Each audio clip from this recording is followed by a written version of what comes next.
Harrison Price for Monday, November 10th, 2025, presentation of Bet365. We're coming to you from the Pacific Toyota Dealer Studio here at the historic Wall Center. Visit shoptoyota.ca or visit your local Pacific Toyota dealer today. Matt Harrison alongside Blake Price, four-time Juno Award winner Mike Rogerson, hitting switches, conducting things. Got a big show planned for you after a busy weekend in the world of sports, and particularly for the Vancouver Canucks with a couple of games back-to-back. Home at Rogers Arena. Have had a couple of these already and have a few more coming over the course of this condensed, packed National Hockey League schedule, 25-26. The Four Nations face-off was a condensed schedule last year, but that was 2 weeks off. There's 3 weeks off for this Olympic break, and I didn't really buy into the compressed schedule until now. And I look ahead, like the Canucks have got some days off, but then when they do play, it's super condensed. Like 3 games in 4 days is the rule. They have 4 sets of 2 straight days off between now and November 25th, which is a lot now in this schedule. I mean, you're almost into an NBA every second night schedule. So there was a couple on the weekend. They're back at it tomorrow against Winnipeg, and then an itty-bitty southeastern road trip. That's almost never been the case. And scheduling quirks all season long. Let's start with the Redwoods Golf Course poll question. Did the Canucks... did this weekend restore any faith in the Canucks? You can vote yes, you can vote no, you can vote what faith? ? Do so at the Harrison Price X and YouTube channels. Blake? No, I don't think that anything has really changed. They scrapped, they battled, and good on them for doing so. I mean, the whole adage of battling for a point, getting the extra point, it seems a lot better than it is. Because, of course, you can have a ton of games in that third column, Matt. But if you're still a 500 team with wins and losses, you are an 82-point team. And so, getting that point is better than a loss, but it's a long way away from a victory. It doesn't matter how many games you've put in that third column. If you're a 500 team in the other two, it just doesn't matter. You don't get extra bonus points for a boatload of OTLs. So if it's instead of a loss, and what it's the psychology. If you take it as a loss internally as a team, and so that the next game you feel like you need to bounce back, well then the 1 point can be used for good. But otherwise, if you think that, hey, we salvaged something, then you're using it for evil because it doesn't do you any good. It was 3 points on the weekend, though. So yes, 3 out of 4. But so you voted no? I voted no. It does not change the price of bread. I voted yes.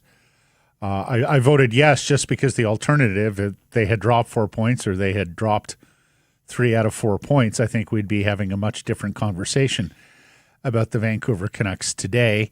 And who knows, like losing both of those games could have been tough on the season. If the best players produced and were the best players by a country mile, then I'm changing my tune. Okay. But that wasn't the case. I mean, all that said, they entered the weekend 1 point out of a playoff spot. They exit the weekend 1 point out of the playoff spot, which is why some of the rebuild talk caught me off guard late last weekend into the weekend. For several reasons. Now, look, I understand Connor Bedard was here, first overall pick from Vancouver. The Chicago Blackhawks rebuild looks pretty good now in the early going of this season. Hey, ditto for the San Jose Sharks, Macklin Celebrini, another Vancouver kid, first overall. And I think they're a little ahead of schedule. It is super early. We're not even a quarter way through the season, so we'll see how those two teams last. But I was a little surprised at all the rebuild talk because, I mean, we just know this owner isn't going to do that. No. He has had multiple opportunities to green light that over the course of, 12, 13 years now. I mean, it's just a no-fly zone. And anybody who has been following this team understands that. I mean, the owner was born into the lap of luxury. Life has come easy for him. And no, he's not willing to go through the pain of a rebuild, sacrificing whatever revenues, and, of course, having to listen to all that chatter about how terrible the team is, which is what you subscribe to when you greenlight a rebuild. But I also was a little surprised just because, like, the season's not lost yet. Like, it's not like they've been on a 4 or 5 game losing streak here and have ceded all sorts of territory to the playoff field. We've talked about this NHL season. It is very tightly packed. There's a lot of 3-point games still on a night-to-night basis. I think people are they're very much in touch with the playoffs. Are they a contender? No. But, of course, we knew that going into the season. And, frankly, they're not a contender even if they are perfectly healthy. They're still several pieces away, as Patrik Allvin noted on his after-hours appearance. It's not necessarily the what, it's the how. And the injuries are, as we've said multiple times, the injuries have been an excuse to a degree. But I think the debate is to how big a degree. You know, how big a difference does it make getting the players back that have been injured? Like, Teddy Blueger's a nice penalty killer. He will help. There's no question about that. But to what degree? Yeah. So as mentioned, Allvin joined Scott Oka Hockey Night in Canada, and Scott mentioned to him they had about 400 questions from Canucks fans, viewers, and about 75% of them were about rebuilding. Canucks Twitter remains undefeated and sometimes is even aligned. So I think Scott and Patrik got a dose of that on the weekend. Mm-hmm. Allvin says the course changed to a, quote, transition after JT blew up last season and had to be traded. It's a mini rebuild. That's code for mini rebuild. I think. Retool. Retool, I think, would be more word that they would use. I mean, we knew that after they made the JT Miller trade. They said, okay, look, we understand what this trade is and what it isn't. And what it is a trade that should strengthen two trades, a series of trades that should strengthen the defense score with Marcus Pettersson coming in. And they knew full well at that point they were on the clock in terms of finding a center that they still haven't found. He then went on to say it's the 5th youngest roster in the league. And he starts name-checking players. He name-checks players all the way down to Ty Mueller in Abbotsford. And really, Canucks PR needs to tell him to stop doing that. Yeah. It sounds like the bad old days of Jim Benning when he was pumping the tires of Guillaume Brisebois and other sort of half prospects, partial prospects, hope bets. Yeah. I mean, honestly, it does not harken a good day for Canucks fans. And I think I can understand why Patrik wants to do it. He wants to spread a lot of love and credit to different players and different scouts in the organization. But for the casual or even the hardcore Vancouver Canucks fan, I think it rings a little hollow and it harkens back bad memories. I'm, I think, one of the founding members of the Atu Ratu fan club. And even mentioning his name, like, is a bridge too far. Like, I think we know that the ceiling for Atu Ratu is not anywhere close to franchise savior. And that's what people are looking for when they're saying this team should rebuild. They're looking for tried and true pedigreed stars. And that's not what Atu Ratu is going to be. Well, certainly not what Ty Mueller is going to be. It's not what Jonathan Lekramaki or Tom Verlanders are going to be. These are good NHL players. That's not what people are saying that you need. Yeah. So the conversation turned on after hours to the aforementioned Blackhawks, San Jose Sharks, the Anaheim Ducks leading the Pacific Division, and boy, is Leo Carlsson, their second overall pick, going off here. Right, there you go. Right near the top of the NHL scoring race. More on the guy who leads it in a few moments because he had himself a weekend. So here it is. Oak asks Allvin about being bypassed by the Hawks, Sharks, Ducks, whether you'd be further ahead if you had chosen that teardown rebuild route. Yeah, I mean, they were probably in a different process than the Canucks were. I think there is when you have players like Quinn Hughes and Elias Pettersson and Demko, there is no guarantee you're going to find them in the draft again. Or scouts have done a really good job finding guys outside the first round, and I think that's where we're going to set you up to be successful as you move forward. Same thing finding college free agent player in Max Hassan here, and Arshdeep Bains was a free agent signing out of Red Deer. I think those are credit to our scouting staff, and they will continue to find those players. Yeah, and that courtesy of CBC, of course, Hockey Night in courtesy Canada, by the way. of CBC and Hockey Night in Canada. Now he says he can't tear it down when you have good players. He's not wrong there, Blake. Like until Quinn Hughes, Elias Pettersson, and this lot prove no, they can't do it, then he's not wrong. Like there's not many general managers that would be sitting on Quinn Hughes and go, you know what, it's time to rebuild. Now he argues they're a few pieces away, and of course they are a few frontline pieces away. Like second line center is a very big spot on a Stanley Cup contender. Yeah. Hell, even third line center is a very big spot on a Stanley Cup contender, and hopefully Aatu Ratu gets there. But he's not that yet. He's not that yet, and frankly, they went into the summer talking about 3 forwards and another scoring winger, and I think they're right there that Besser and DeBrusk are not enough, that you need another guy on the flank in the top 6, even Garland, to be able to score to the level you're going to need to score to be a cup contender. Now, he's not wrong that the Canucks were in a different place than the Chicago Blackhawks, Anaheim Ducks, and San Jose Sharks. Of course, one of those teams won 3 Stanley Cups. The other 2, or certainly San Jose, was year in, year out competitive and a Stanley Cup contender for a bigger window than the Vancouver Canucks were. And, of course, Anaheim is an entirely different market. They don't have fans who live and die with hockey, or at least very few, comparatively speaking. He's right that there's no guarantees you're going to find pieces like Quinn Hughes and Elias Pettersson again, although picking at the top of the draft is typically a good way to add those sorts of pieces, even if very few are going to approach the level of Quinn Hughes. I read a stat this weekend, Blake, that every Cup champion since the salary cap has had either a first, second, or third overall pick. That's right. On the team. I mean, folks, don't think that this program is against rebuilding. We've been talking about it for 12 to 13 years, almost the entirety of Sekeres and Price. We have been talking about, well, they ought to do a proper rebuild. But Matt, if you want to get back to cup contention like that team with the Sedins was for a couple of years, it means bottoming out and getting those high top 3 picks, which, of course, Daniel and Henrik both were. Per your comment on not being able to do it with Hughes and Pettersson,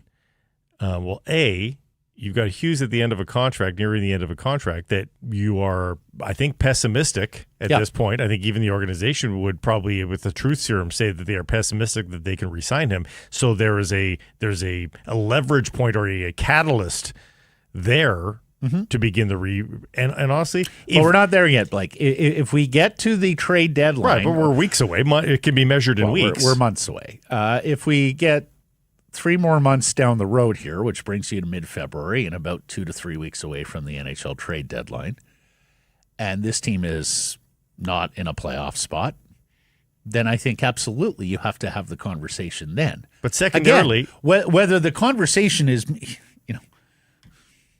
to the extent the conversation is meaningful, because the owner might just say, no, I don't want to hear that, figure out a different way. But yeah, if we get 3 months down the road here, and this is a poor club or even a club that's sitting in the current position, it is absolutely a worthwhile question about whether it's time to rebuild, and because it is absolutely a worthwhile question about whether Quinn Hughes will re-sign in the summer and wants to be here long term. But until you reach that date, don't think this lot over here is going to preemptively rebuild. Like that you're just not paying attention.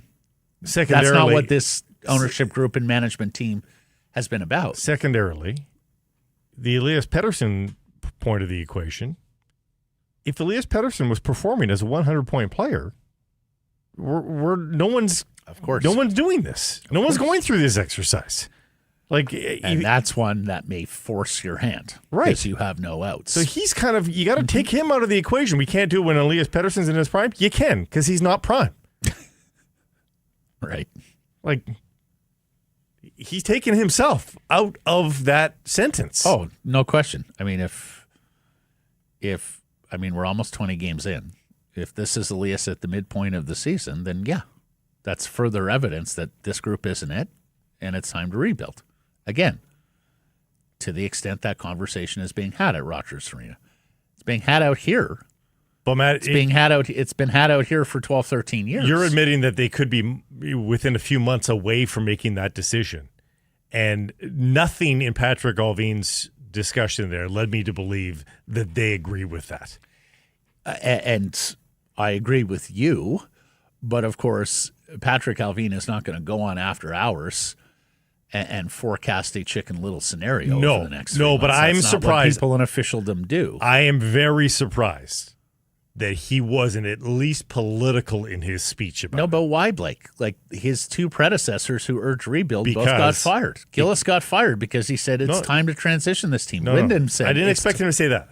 I thought he would find political nothing speak to, and the reason why you say that, Matt, is to preserve your integrity a little bit, to make it clear that you see what everybody else sees. Because when you talk like he talked on After Hours, it's almost telling your fan base, I don't see the same things that you see. And that's why it surprised me how he spoke, and that's why people are saying that it resembled Benny. People in officialdom lie to the public all the time. I think Patrik Allvin realizes that if he starts talking about rebuild on November 8th, 17 games into the season, then he is talking about something that is career jeopardizing for him. Again, I'm not saying he had to I'm not saying he had to commit to a rebuild in any way, shape, or form. But he went full bore the other way, and you didn't have to. There's a middle ground there. Fair enough. But Blake, if he gets first of all, if it does get to rebuild, I suspect that Patrik Allvin will be let go. Secondly, if he does get into another general manager interview, if they do happen to reference his November 8th, 2025 after-hours appearance where he stood steadfastly against a rebuild with the Vancouver Canucks, he's got a pretty easy out to tell whoever is interviewing him, look, I was with an owner who was steadfastly against rebuilding. So I wasn't going to sit there and articulate it publicly because I know that's not the direction that my boss or this club is going in with me at the helm. Again, there's middle ground, and the risk that he runs now is he's telling a fan base, his consumers, his customers. Yep. I don't see what you see. Yep. And that to me is a risky proposition. Yep. And I'm surprised that and Caroline Levitt over there in communications can't have any effect on how he communicates that. Well, and if it gets to it, Blake, where he is continuously along this vein, then he will get to the point of ridicule that Jim Benning got to with this fan base. And he's risking that. He's risking that. We have an out to lunch general manager. Yeah. And I think he's smarter than that. We have an out to lunch. To be clear. We have an out. No, but understand, he is a function of ownership. Yeah. He's out to lunch on this because ownership is out to lunch on this and has been for more than a decade. But I also think this is too bad because I think he's much smarter and a better manager than Jim Benning is. But he's risking sounding like it. I think you're probably right. Yeah. Yeah. I mean, the other thing I wonder if it gets to that is if they need a sacrificial lamb at any point this season, I think it's him. Unless Rutherford is willing to call it a career and say, you know what, I gave it my best effort in Vancouver. It was going to take more time I don't really have. I'm in my mid-70s now. It's time for me to step away. And whether that's enough for this fan base if this season goes poorly, I don't know. I would suspect not. But if it gets to the point where the Canucks do go on a 6-7 game losing streak and find themselves mired way out of the playoffs, looking all the way up, and that the season is going to pot, then I wouldn't be surprised if Patrik Allvin is the guy to walk the plank. If Rutherford wants to stay, then I think it's going to be him. I suppose they could move on the coach, but it's his first year. I mean, I would think that he's the guy with the target on his back. But I would think they allow Patrik Allvin one last big move to try and salvage all this. Don't you? They're going to go and trade a number of future pieces for a Braden Shen or a Ryan O'Reilly, like we covered this on Friday. Yes. Or the like. Not necessarily those two, but yeah. Well, we'll see who becomes That's the available. genre. But, the longer you go here, the more you need that pool to open up with other pieces. Otherwise, you're going to have to make a move for one of them guys. Yep. That's where we're at. And, Blake, I got DMs on the weekend about rebuild. I'm like, this isn't a new conversation. No, I think people are disappointed that it has come to this. Yeah. And again, for all the times to talk about rebuild and the contents of the Vancouver Canucks, I can think of dozens that were more appropriate than this coming weekend in terms of evidence and absolute realism. We got a Seattle Kraken fan at the window flying his. We had Oilers fans earlier. Flying his colors. Yeah, exactly. I just whispered 9-1 to them. Incidentally, did you see there's a guy wearing a letter over in the Long Island organization? Center? Yes. Bo Horvat, 11 goals, 7 assists, 18 points in 15 games. Yeah, we mentioned him last week. He used to be a Vancouver Canuck, I believe. He used to be the captain of the Vancouver Canucks. Bowie William Horvat. Bo for short.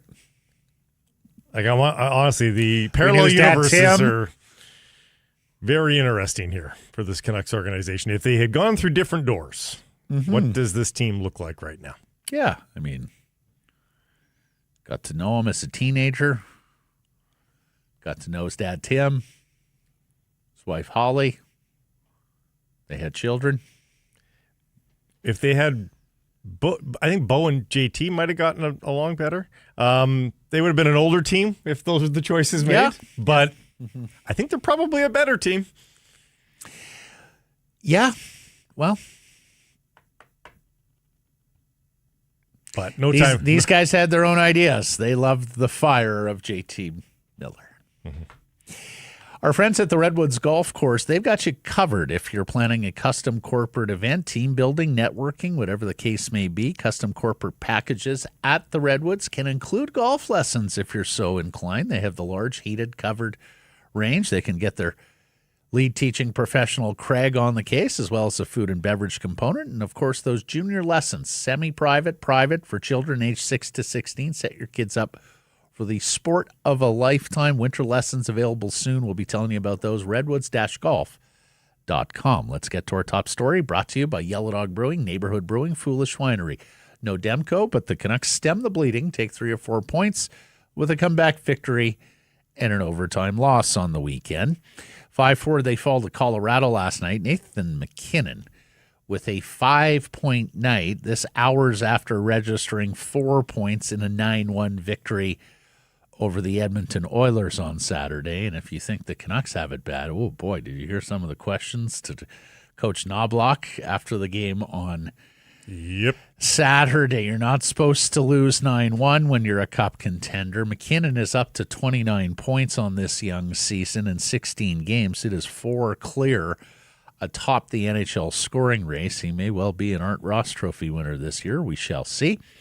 Kiefer Sherwood with his team-leading 10th goal, the first Canuck to double digits. Linus Karlsson, his first of the season, and boy, he needed one. Drew O'Connor with a shorty, continuing his strong play. More on him in a bit. And Jake DeBrusk with the power play goal late to tie it. It gets the Canucks a point. Kevin Lankinen, of course, had to start both games on this back-to-back over the weekend. That is very rare these days for NHL goalies to go back-to-back. And while he may well have run out of gas in the overtime of the second game, Gavin Brindley scores the winner after he allows a juicy rebound. Canucks now 4-1 beyond regulation this season. Daniel Wagner of Pass It to Bullis. Even if the Canucks only get a point out of this game, it's been a pretty outstanding effort against the top team in the NHL. Do you concur? Yeah, well, yeah, especially down 2 goals early. It could have been really ugly, really quick. There was a lot of fight there from the Canucks. There was a lot of fight. Commendable effort. The role players on this team, the guys without resumes, they're not the problem. They said played at the really beginning well. of the year, the Canucks bottom 6 looks pretty good, and frankly, it's a bottom 6 because some of the guys are so young and some guys are under contract. Like, it should be a pretty good bottom 6 going forward too. Yeah. Yeah, it was a beautiful goal by Linus Karlsson. Drew O'Connor's hustle cannot be questioned. Boy, and Linus Karlsson needed that because he ended the season so strong. Of course, the Calder Cup playoff run for the Abbotsford Canucks where he was sensational, but also his last days in the NHL last year before the Canucks season ended were pretty good as well. That's his goal, though, right? I think we had higher hopes for Linus Karlsson than what he's been able to put up so far this year. It's 4 points in 14 games. Now, he's not playing a whole lot. He's playing less than 10 minutes a night. But that's the kind of goal. And I'm a little surprised that they haven't even experimented. Who is it at the expense of? But, power play time in and around the net. I'm It's a net front guy. Yeah, I'm curious. Well, I think the story that's emerging here is that Rick Tocchet was a bigger fan than Adam Foote in this current coaching staff of Linus Karlsson. Tocchet really liked Karlsson for his ability to play the net front, also like some of his wall work, his board battles. Tight. He's decent in tight spaces, Linus Karlsson. That's it. He's not a great skater, so when the game opens up, that's not the hands are there. His preferred style. But yeah, he's hands. A body that will be put through the paces and is willing to play in those tougher areas. And it's great seeing this from O'Connor as well. More on him in a second, but let's get to Lankinen. Let's hear from the goaltender on. Well, as I mentioned, quite rare to have an NHL netminder, especially a guy like this. It's one thing to have a number one starter, the likes of a Connor Hellebuck, a Carey Price back in the day, Roberto go back to back. But to have a guy who at best has been a co-starter in the NHL or a backup to go back to back, that is a unusual ask. Here's Lankinen after last night's game. Yeah, it's always a challenge, no matter who you're playing in this league. So I was happy to get the nod and battle my butt off, try to help the team win. Did you feel any different back-to-backs? I feel great. That's what I've been working extremely hard over the years, not just this summer, but all this past summers, and gotta give a lot of credit to my strength and conditioning team back home. I feel like I can play a third game here too. Yeah, boy, given no quarter there. Again, commendable effort. But the upshot is he allows 8 goals on 64 shots, so it's an .875 save percentage. That's not very good. And going back to Wednesday, that game against Chicago that he lost, the first game he has lost to his ex-teammates there in Chicago, it's 12 goals on 79 shots, .868 save percentage.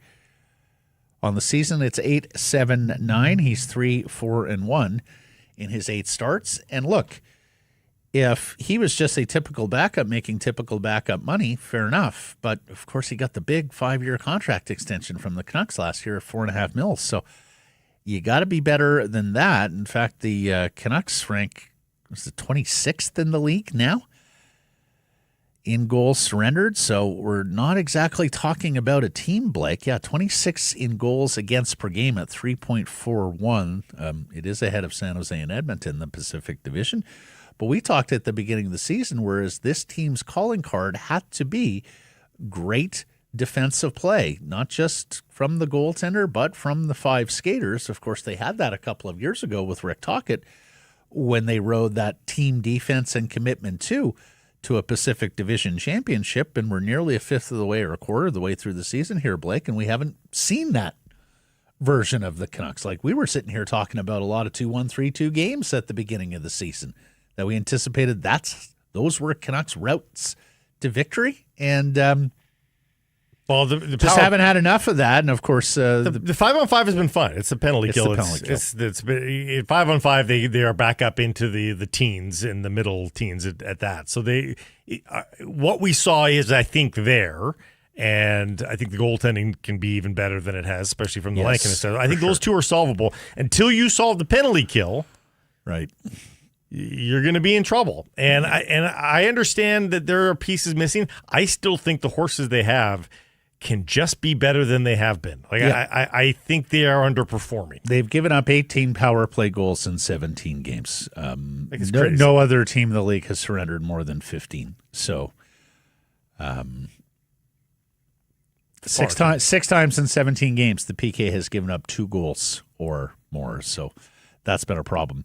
Adam Foote claimed moral victory after the game, citing chances at even strength, saying he's trying to get his players to believe it's working. And he said that that's the case, particularly given the amount of time they've had to give young players and rely on young players with all the injuries. Is he right? Is their process at even strength decent and that it's working and that the players just need to keep believing and keep on keeping on? I mean, I think their process at 5-on-5 is sustainably okay. I mean, I don't think the dam is all of a sudden just going to break free all of a sudden, and the Canucks are going to be loads better than they are. We said at the beginning of the season, for them to be a 95 to 100 point team, special teams were going to have to be much better, and that hasn't happened. Power play is marginal. PK's terrible. And I think that's where a marginal team can overachieve in the standings, is special teams. Mm-hmm. And I think they can keep their head above water at 5-on-5. I don't think they're ever going to be excellent. But I think they can keep their head above water, which is, again, I don't think that's a great criticism. Look at the roster they have. They're not all of a sudden going to be outscoring their problems with this forward group. So you have to take advantage of the thin talent pool that you have in terms of your own power play, and then figure it out on the penalty kill. Yeah. As for Demko, Foote says he's likely to play tomorrow against Winnipeg. This after the club claimed he was having a maintenance day on Friday, skipping practice only for him to miss the entire weekend. So that's not your typical definition of maintenance day as NHL teams normally cite it. It's a full day off today.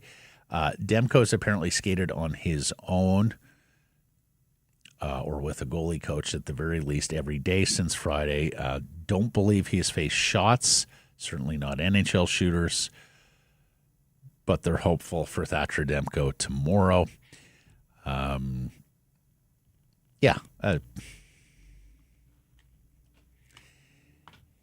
I don't dispute that there should be some preventative action taken with Thatcher Demko, and that if it means Rutherford was talking about this in the summer. It's going to mean having to cool off his work ethic, which is typically very, very strong. He wants to be out there often, and he wants to be out there for long periods of time, and he wants to be doing a lot of work. And I get why from time to time during the course of the season, particularly as the schedule gets busy and condensed, why it's going to be up to the coaching staff and, of course, the goaltender coach to say, okay, Thatcher, you know what? Let's have an off day today. Let's go do some work off the ice where we're not physically taxing you at all. I think all of that is good process. And if that was the case on Friday, then so be it. But, of course, if that was the case Friday, he would have played one of these games. It's a really smart hockey market. Don't, as Blake was alluding to with the rebuild talk, don't try and tell them it's an apple when it's an egg. It was not preventative on Friday. It was not part of the plan. No. We all know that. We'll get into the calamity that this domino effect had on Abbotsford goaltending in a moment. And frankly, if I know professional athletes, Blake, I would bet there was a little bit of Thatcher Demko who, when he heard Abby had an e-bug goalie on Friday, that probably didn't land well with him, right? More often than not, athletes think in terms of, okay, if I'm missing, what is the ripple effect on the group? And there was quite a ripple effect for the Vancouver Canucks organization at that position on Friday. We'll get into that in a second. We have to also remember that the Canucks can call it whatever they want. Under the CBA, you cannot use an emergency condition unless it's an injury. Maintenance days don't qualify for emergency call-ups of Jiri Patera. Right. So the NHL has been told it's an injury. They can tell the public whatever they want. Yeah. So just call it for what it is. Yeah. Like, I know you don't want to be alarmist on the Demko injury side, but you raise just as much an alarm when you call it maintenance or say it was preventative and then he doesn't play. Comeback win against Columbus on Saturday, trailing 2-1 in the second. Drew O'Connor gets them level. Garland gives them the lead. Then Besser wins it after CBJ ties it. Lankinen with 29 saves in that one. O'Connor with a 3-point weekend. He's got 5 in 5 games. He's got 7 in his last 6, Blake. Look, I don't think anybody thinks that Drew O'Connor is riding in here on a white horse. But by the same token, I think he was a player who had more to give than what he had showed in the first 7, 8, 10 games of the season. And he's been pretty good here for the last few weeks. Not to mention, that's a shorthanded goal. We talk about penalty killing. There is that net penalty killing stat. And, of course, he would have helped things out with a shorty. He's played well here. And you know what? Good on him, because if these 6 games didn't transpire quite like this, I mean, people would have started to point to that as one of the worst contracts on the Canucks. He got $2.5 million. It was 1 point in the first 10 games? Yeah.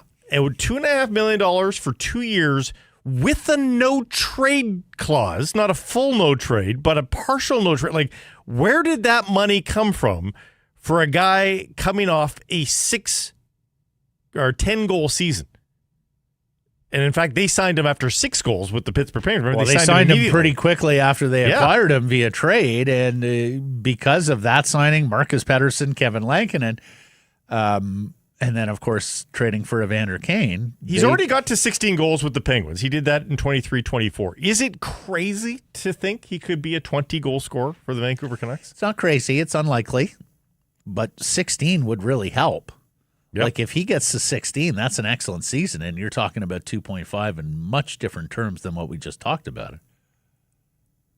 I mean, he's headed for just above 16. So, like, he just needs to keep on keeping on to do that. Quinn Hughes with assists in both games. Elias Pettersson exits the weekend just 1 point, but plenty of accolades for his shot blocking late against Columbus and defensive work, and well, for being an aggressive shooter against Colorado. Here's our buddy Wyatt Arndt, the stanchion. This is the Elias Pettersson people have been begging for. Just shoot the puck. Be selfish. Keep shooting. What'd you think of Petey on the weekend? I mean, 100%. I mean, his eye test was way better. The underlying stats were horrific, but his eye test was way better. Well, the expected goals were horrific. Well, and Corsi and all of it. It was all... Which is odd, because we spent time last week talking about how the underlines are usually pretty good with Elias. Yeah. But I think you take the eye test successes where you can get them. He was far more shooty, especially last night. And he even darted, him and Hughes had that one shift where they were Harlem Globetrottering there in the offensive zone. And Petey walks in down the left side through the circle and almost tried a Forsberg little drag with his stick in his right hand. Like, yes, please. And it wasn't successful. He ends up with only 1 point for the weekend, and those counting stats need to be there. Mm-hmm. But I that's the best sign I've seen all season long. Yep. I'll push aside the core season expected goals for one night because Nathan McKinnon was stupid.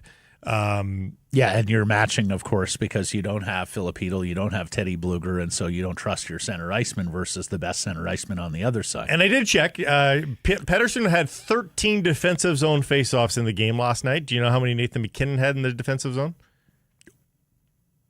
1. 0. Yeah, okay. So, like a legitimate second-line center. Yes.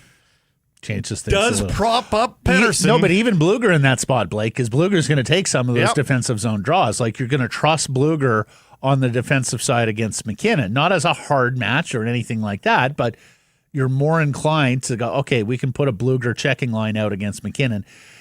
And Ratu won that late draw, with Lucas Reichel. Ratu may win the draw, but then it's about playing. Yeah. Yeah, and of course...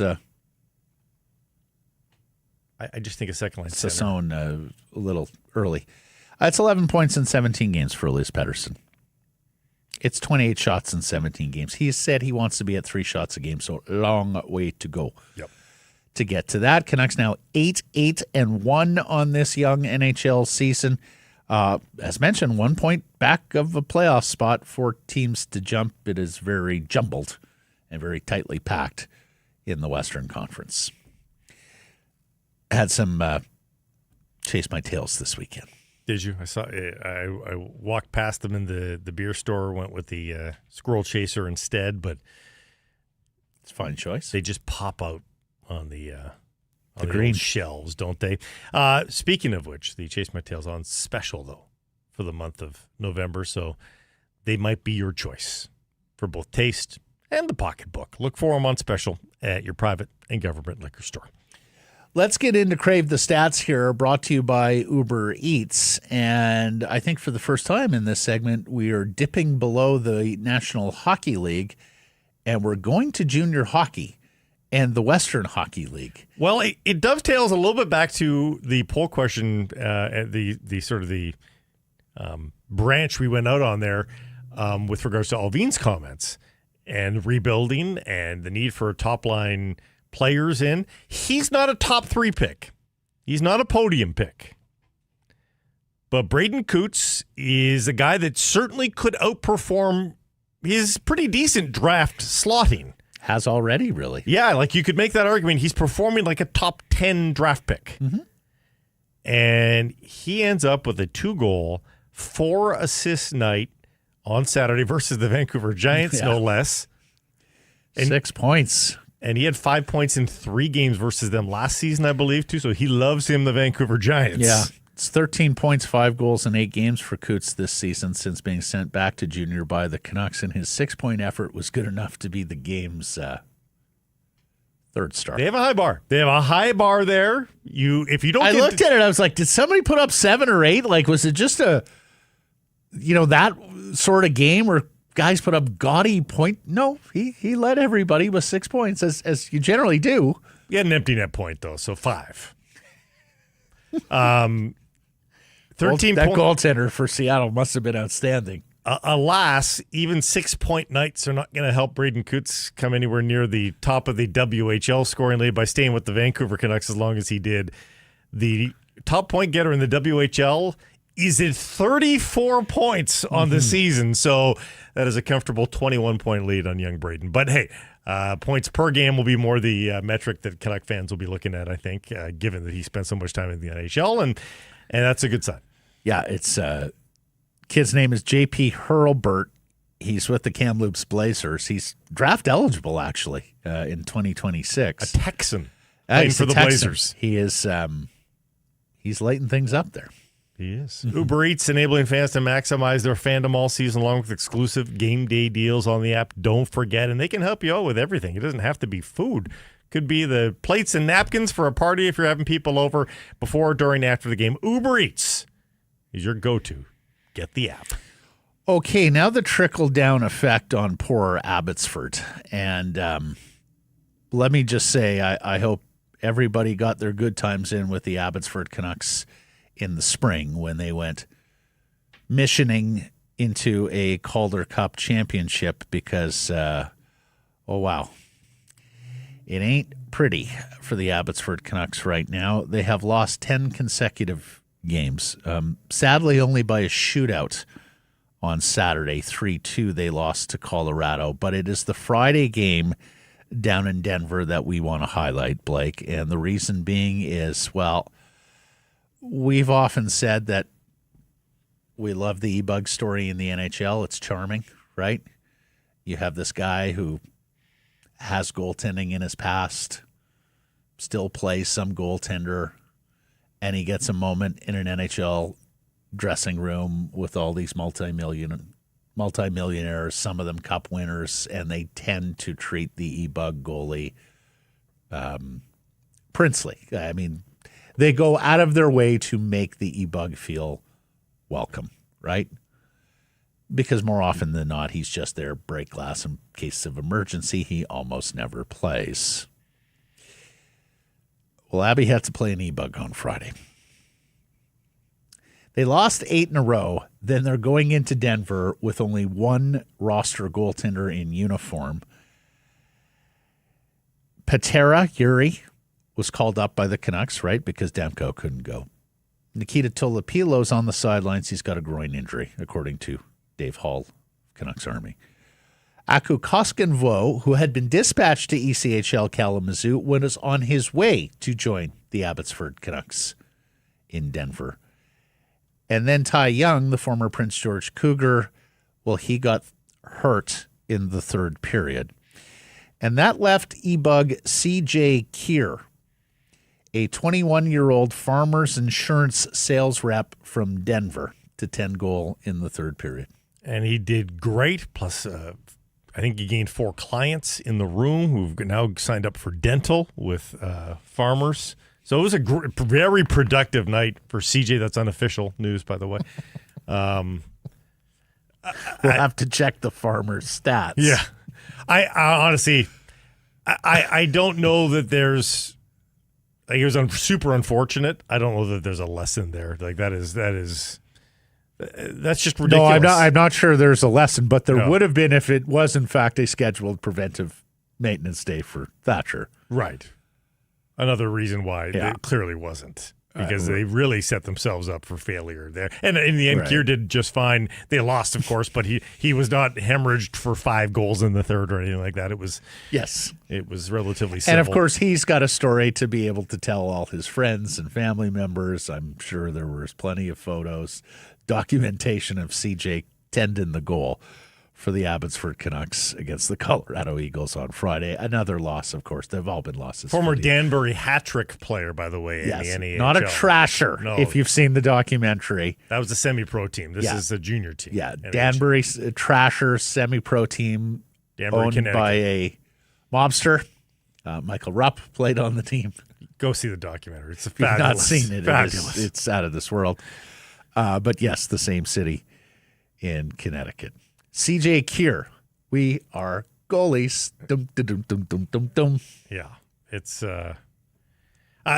too bad because I would say there have been more months in the last 2 years where the Abbey Canucks have had 3 goalies. It's like they had 4 earlier this season on the roster. Like the one time like Asko Kwaskenvo couldn't even get into uniform. That's why they sent him to the ECHL. It's like he hasn't even got into the uniform and sat on the bench here yet. Drew McIntyre, there's also another longtime AHLer that was basically just a practice goalie, even though he's making a full salary. Mm-hmm. They always had a third guy rattling around. And now you know why. Yes, let's get to today's menu.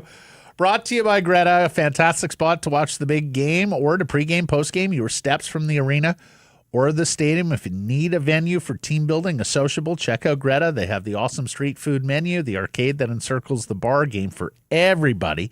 For more info, book your event, go to gretabar.com, Greta 50 West Cordova. Let the games begin.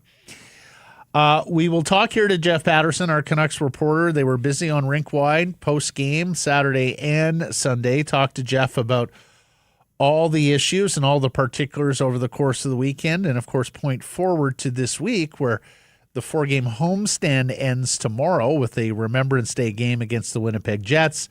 And then we're off to the Southeast, Carolina and the 2 Florida teams for a 3-game road trip. Ryan Rigmaiden, the general manager of the BC Lions, is going to join us. Of course, the Lions fall just short in Regina to the Saskatchewan Roughriders in the dying seconds of the West Final on Saturday. Saskatchewan heads to the Grey Cup. The Lions' Grey Cup drought continues. It will be 15 years into next season. Haven't appeared in it since 2011, longest drought in the CFL. We will talk to Ryan about the game-winning touchdown catch, whether it was a catch, whether on review they should have been able to figure it out a little better. Also point forward with him with regards to his free agents, what's missing, what he wants to achieve as he goes into his first full offseason as general manager. Remember, he was hired last year in the offseason, so he's going to have an even greater opportunity to put his imprint on the franchise going forward. We'll also talk some soccer later in the program. We have a start time for the Whitecaps and LAFC. That's not this weekend. That's next weekend at BC Place. Soccer's on an international break. The commissioner of MLS, Don Garber, was here on Friday, and there was some ominous tones to what he was speaking about. And then soccer in Eastern Canada on the second weekend in November. What could possibly go wrong? Possibly go wrong. Lots. Absolutely lots. You've heard of the bicycle kick. Let us introduce you to the icicle kick. Later in the program, NBA legend falls. We'll talk, or passes away. We'll talk about that, as well as that NFL team down the I-5 is pretty darn good, huh? Good and Holy fun, cow, too. are they good. Yeah. Seahawks big winners. We'll get into it. Time now for our Bet365 bets of the day. Blake, we'll give you the honor here coming out of the weekend. I got my last win, too. Yeah, boy. I told you to jump all over a Flames team that is really bad and had an emotional, uplifting game for that 1000th game for Nazem Kadri, and the Blackhawks marched in there, shut them out 4-0. Similar vibes here. The Oilers are a wounded animal. I'm going to pick on the Alberta teams here. I've never been a bigger Kirill Marchenko fan. By the way, you talk about deep round finds. 49th overall pick, Kirill Marchenko. That guy is a player. 74 points last year, better than a point per game this year. A lot of those Russians in Columbus seem to flash when they play the Canucks. Money line plus 145 for the Blue Jackets over the Oilers. You like Voronkov, too? Yeah. Yeah. The Alouettes are getting 3 points in the Grey Cup game. I'm not sure it's going to stay there. So maybe get on that now if you like Montreal in a close game or Saskatchewan in a close game. Take the field goal. I'm looking at Monday Night Football tonight, Blake. And, boy, pretty much a pick-em game. Yeah, it is. Green Bay's a 1-point favorite. I think I'm just going to take them straight up on the money line, minus 110 on the Packers. That's a good-looking Monday night game. Looking forward to this. Yeah. This segment, a presentation of Bet365. Whatever your bet, it's never ordinary at Bet365. Download the app, get in on the game, use code NATION when doing so. Must be 19 or older. Please play responsibly. Jeff Patterson coming up next.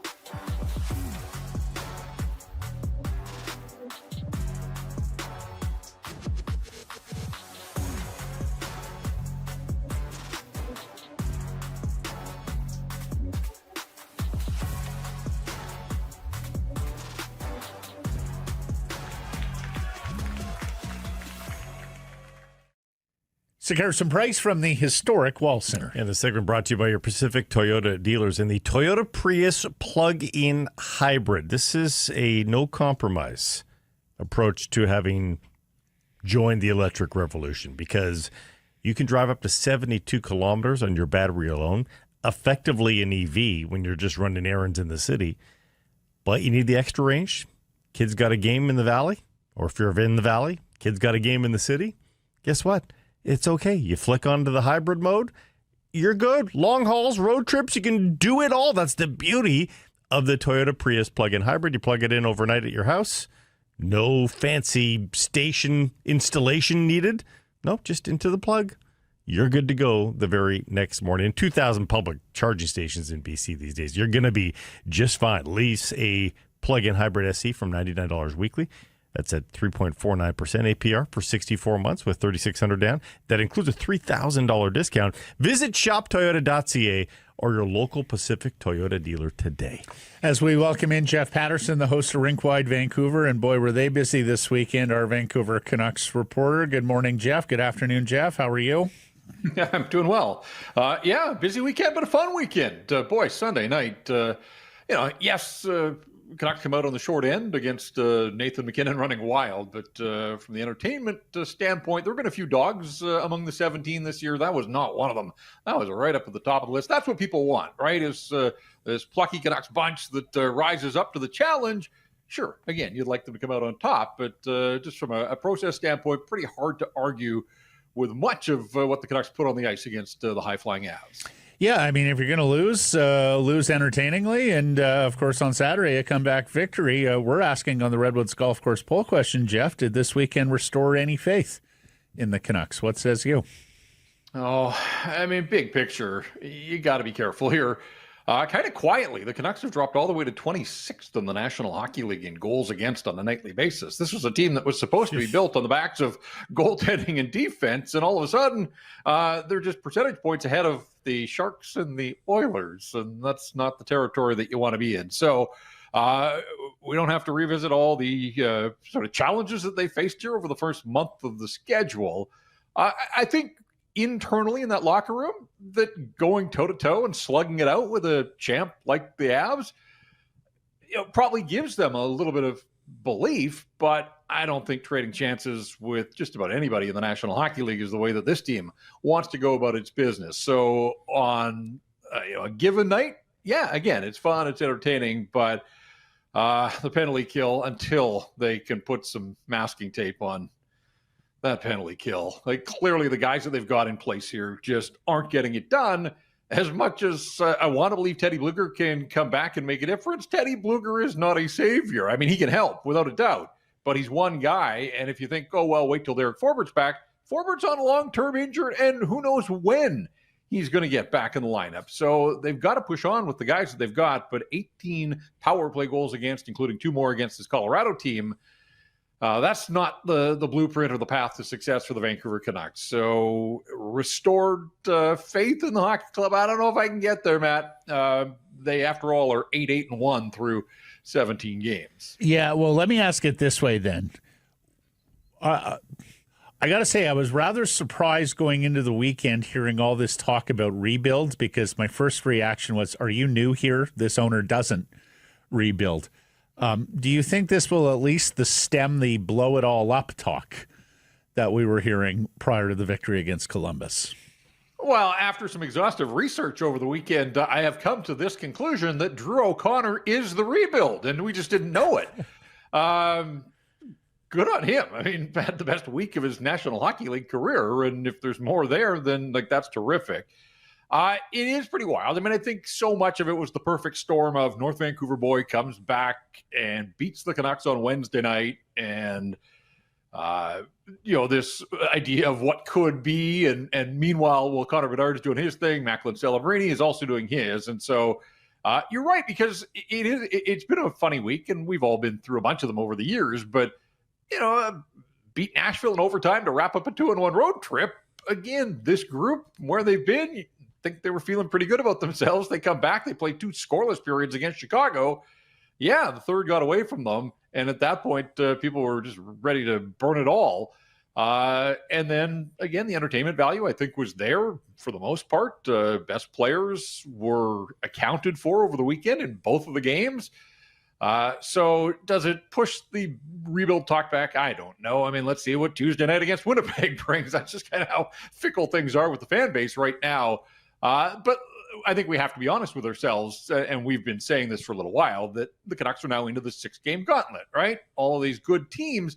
But in saying that, guys, like the Jets just came off 3 games in California where they got outscored 9-2 and lost all 3. So they're getting a Winnipeg team that's not necessarily in top form. Florida's got all these injuries. If you look at the standings, the Stanley Cup champs don't look anything like the Stanley Cup champs. So, there's going to be some opportunities through this run where they simply have to pick up points. And we're 2 weeks out from U.S. Thanksgiving. And, of course, that seems to be a chance for everybody in hockey to step back and really assess where they are. It's interesting to me that the game before U.S. Thanksgiving, the game that's going to pull them to the U.S. Thanksgiving date, is in Anaheim to start a road trip. And my goodness, the way the Ducks are going with 7 straight wins now, that may bring the rebuild talk back to the front burner if things don't go well there. But that's for 2 weeks' time. So let's see how they fare against the Winnipeg Jets. But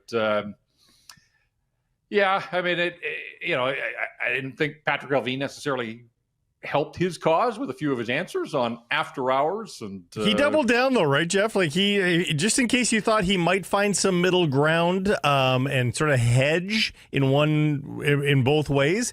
He didn't. He full on said, as long as these guys are here, we're going to try to win. I mean, I was a little bit floored. I didn't expect him to say we're going to rebound. Let's be clear, but he didn't hedge at all. No, I guess for me, when he's reaching, though, to point to the examples of Max Sasson and Arshdeep Bains, that's, We're just talking about Macklin Celebrini and Connor Bedard. Sorry, like Max Aston and Archie Baines are doing all they can to carve out NHL careers, but they're not putting the Canucks over the top. And so when he says our scouts have done a good job of finding talent outside the top rounds, that to me is missing the issue entirely. That is where good teams find their way. And oh yeah, if you needed a reminder of that, the big dog just rolled into town and put a 5 spot on you on Sunday night after doing the same thing in Edmonton. And what a performance from Nathan McKinnon, who I think wanted to remind all these pups that are coming for him that, hang on a second here, I still got I got this. And boy, he was breathtaking, particularly in the first period as he pumped a couple past Kevin Lankinen. Was that the only answer that you had trouble with, Jeff? Or was there more from Allvin on After Hours? No, I mean, he's pointing to what he has to work with, but I think we all think that the jury is still very much out on what is Jonathan Lecker-Mackey when he's healthy and in the lineup, and what's he going to become. And, Tom Olander has done nicely here in his first couple of weeks in the National Hockey League, but he's not the next Quinn Hughes or Cale Makar either. And so to point to those as examples, I think in some ways is counterproductive, because that's what people are saying. Like, yeah, you've got players, but every team has players. But these guys are produced from the middle of the first round, and the Canucks have been stuck in the middle for far too long here. So, until this management group can prove to everybody that, it can pull a rabbit or two out of the hat here and find elite game-breaking talent, then I think, 8-1-1 or 8-8-1 rather through 17 games is sort of who and what the Vancouver Canucks are all about right now. Elias Pettersson and Nathan McKinnon make almost the same amount of money per year, 11.6 to 12.6. One guy had 9 points, one guy had 1 on the weekend. And that's not to say that Elias Pettersson didn't play okay on the weekend. I think he played okay. But that's ultimately the bottom line. And he was caved by the Avs in the underlying stats category. How did you see his weekend in totality? The effort was absolutely there. There's not a single person that could have watched either one of those games and thought this guy doesn't care, that he's not invested, 100%. Throwing himself in front of shots again late in the game to preserve a victory on Saturday. Had 4 shots, had 8 attempts, had the one-timer going. He was working on the one-timer at the end of warm-up on Sunday, and then he had one on a tee, and he fired it wide, but he actually had 2 shots on the same power play. 4 shots is his season high, and matches his season high.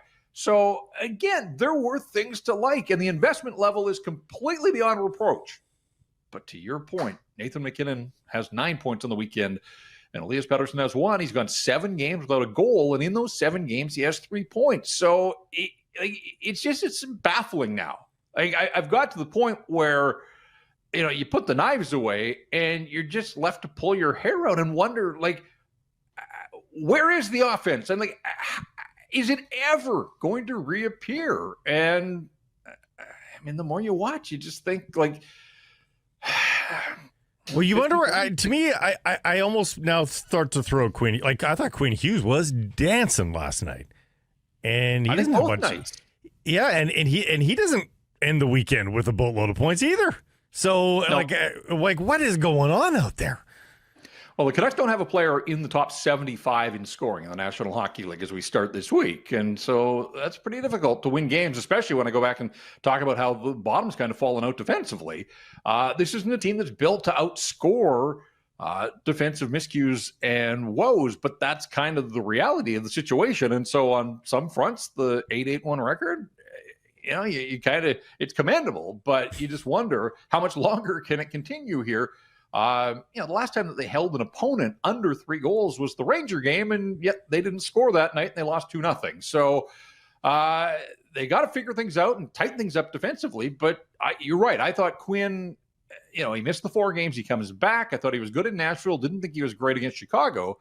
But, yeah, he had his dancing shoes on, and you just wonder, it was Werenski on Saturday night. It's Cale Makar on the other side. And I thought that too. Quinn, he wants to put on a show and prove that he is absolutely at that level, if not above it. So whatever the motivation, he played a ton on back-to-backs. It's a big ask there.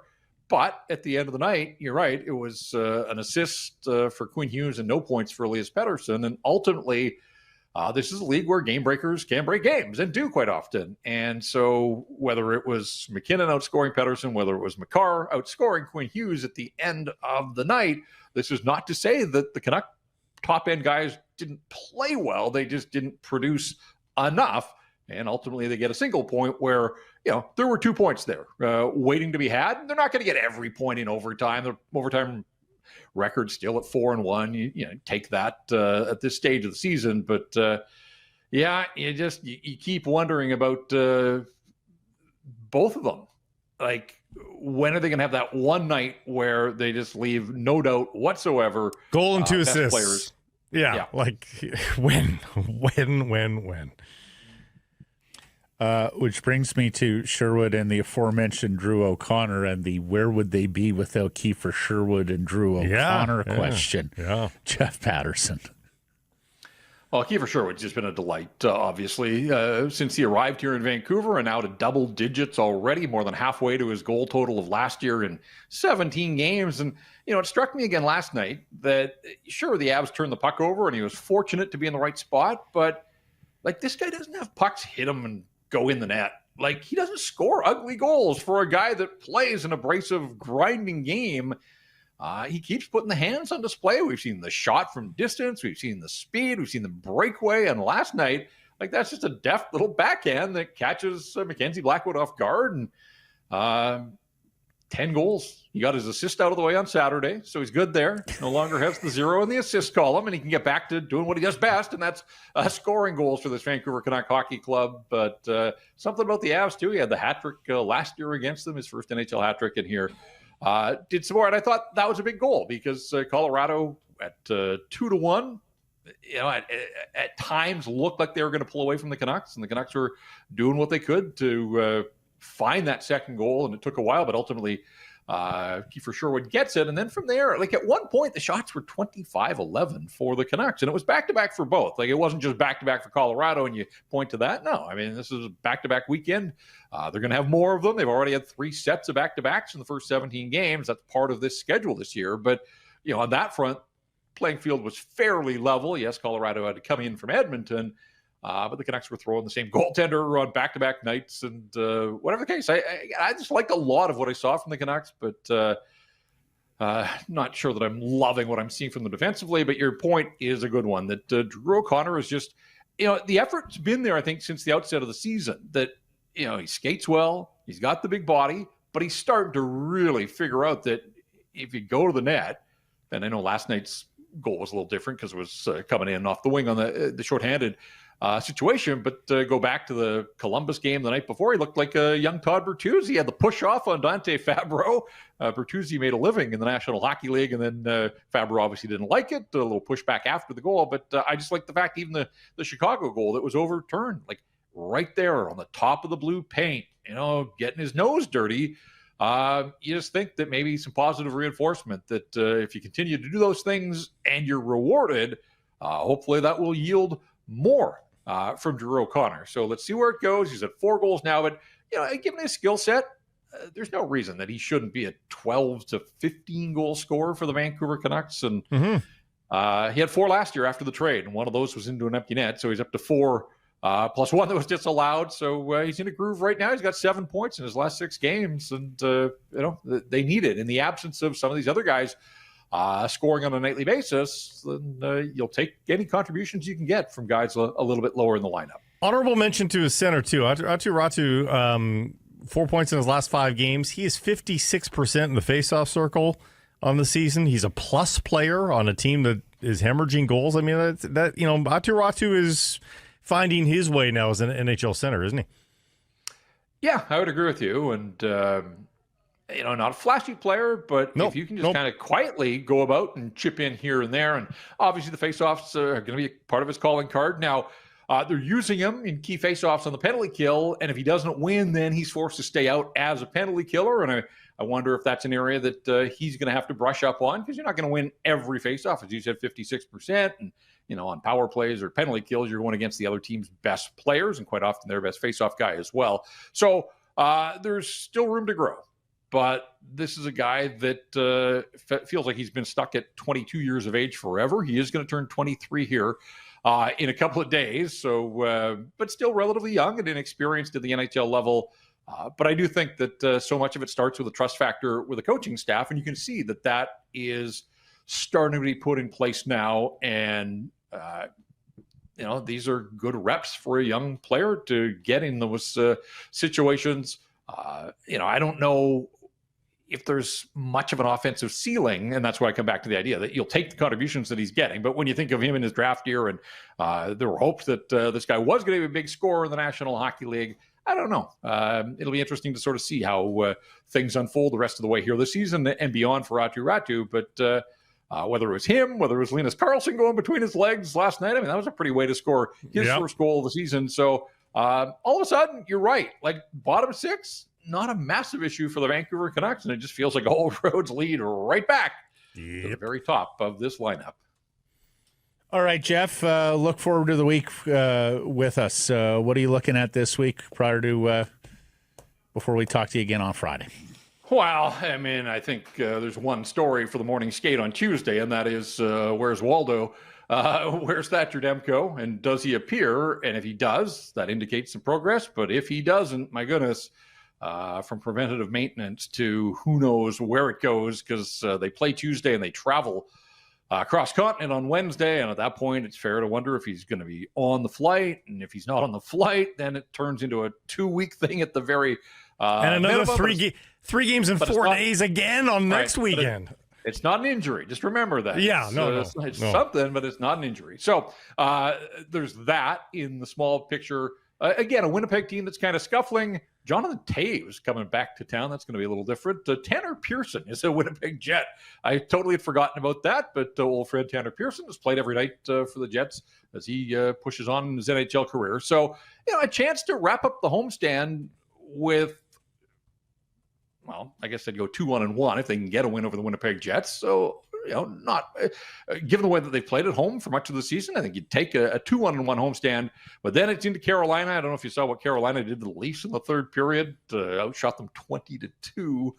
That's going to be a challenge on Friday. And then back-to-back the two Florida teams. And then they have to haul all the way back and start it up again with a home game against Dallas beyond that. So difficult weekend difficult week ahead on the logistics front, and certainly against some quality opponents here. So can the Canucks tighten things up? Can they sort this penalty kill out? I think those are a couple of the questions, but ultimately my main question is, will we see the whites of Thatcher Demko's eyes either in a morning skate or between the pipes on Tuesday night against the Jets? Jeff, as I look ahead, have you ever noticed that there is 3 games in 4 nights every week until Christmas?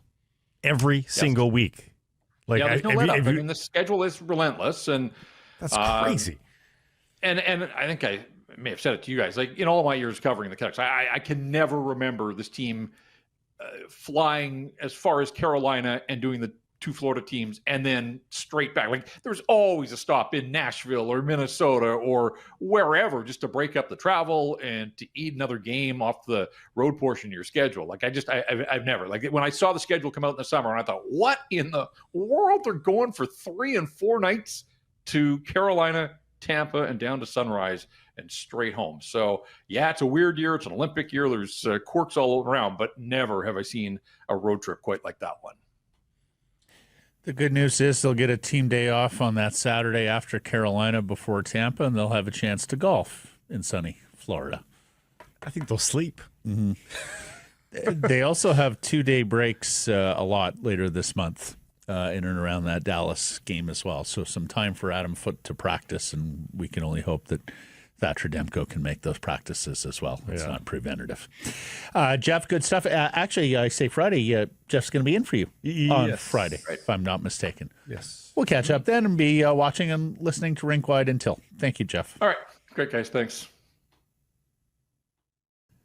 Segarson Price from the historic Wall Center. We welcome in the general manager of the British Columbia Lions, Ryan Riggmade, and his team falls 24-21 in the West Division final Saturday in Regina against the Saskatchewan Roughriders, which was on better terms, Ryan.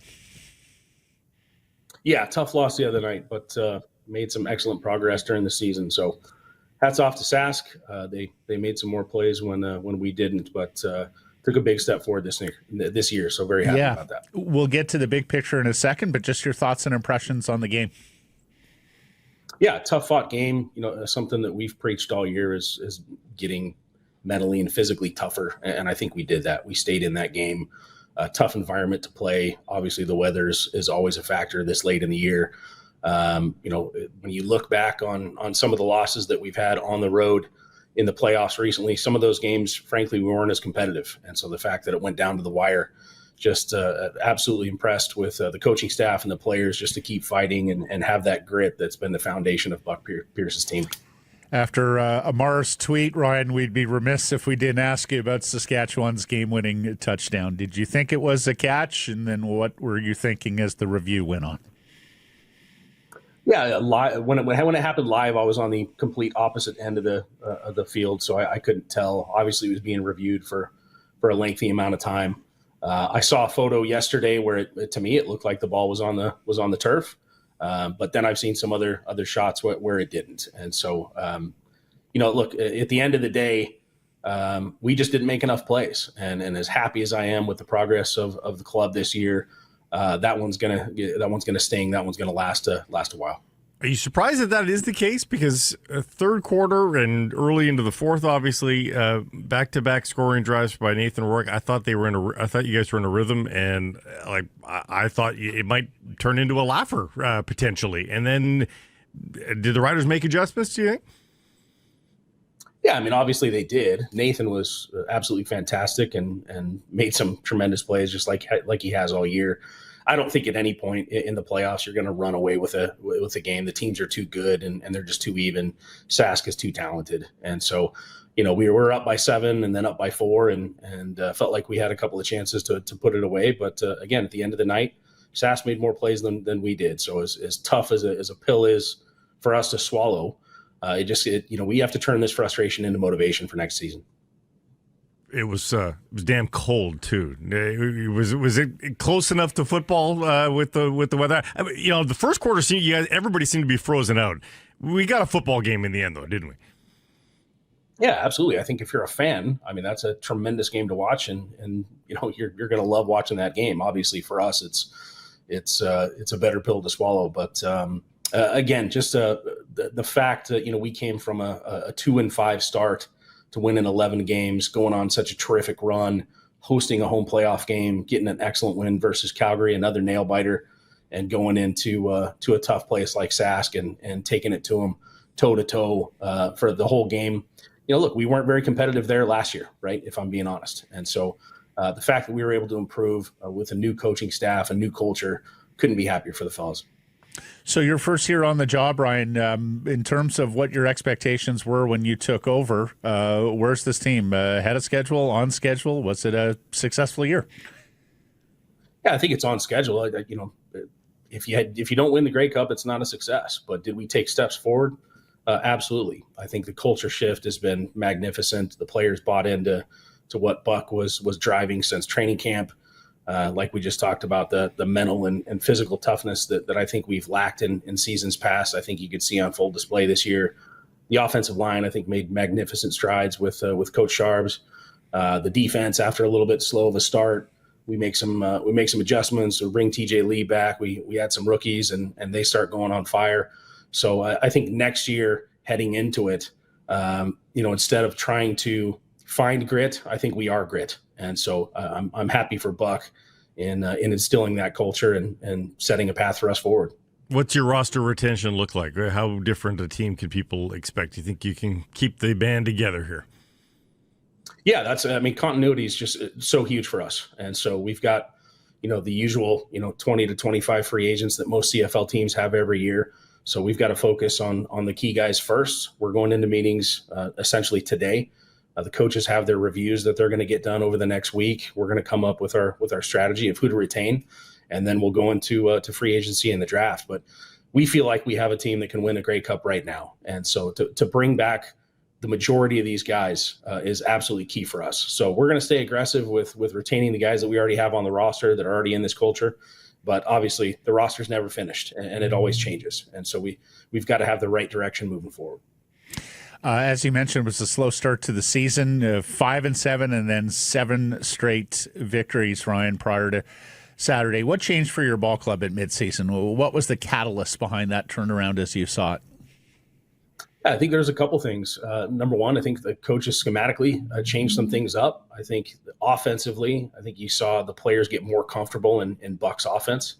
And then defensively, I think we added a couple of players like Levi Bell and Bradley and I. And then again, bringing back TJ Lee was absolutely huge for the secondary. And so, as players get more comfortable in that, their coaches' systems, which is all a first-year system for these guys, I think you could see them settle down. I think they started playing faster instead of thinking. And they just believed in each other. They kept fighting. And so to end, again, the season with 7 wins and then the playoff win was just incredible. So, again, we all want the Grey Cup. It's something we're chasing every year. It felt like we were very, very close this year. It's disappointing that we're not going to be holding the trophy. But at the end of the day, we did take some major steps forward, and I couldn't be more proud of the guys. Yeah. What area of the ball club do you think needs the most address? Man, I'm going to keep that in-house. I think there's several areas that need improvements, and even things on paper that maybe nobody's talking about that they feel like we're really, really sound. I think we can make improvements there as well. And so we'll go over it. We'll go through our process, talk to our coaches. We'll have the personnel side meet and see where those weaknesses are. But I'll keep that in-house. And yeah. You anticipate all coaches remaining in place? I'm sorry, I missed it. Are all the coaching staff expected to be back? Buck's going to review that as well. Talked to him yesterday. We don't make decisions right after a game. It's too emotional. Yep. You want to settle down. You want to take a step back, kind of get the 30,000 foot view and see where we can improve. So I'll say this: I was happy with all of the coaches. We will look to get better everywhere. If that means making a change there, then we will. But I feel like Buck feels like we can win a Grey Cup with the staff that we have right now.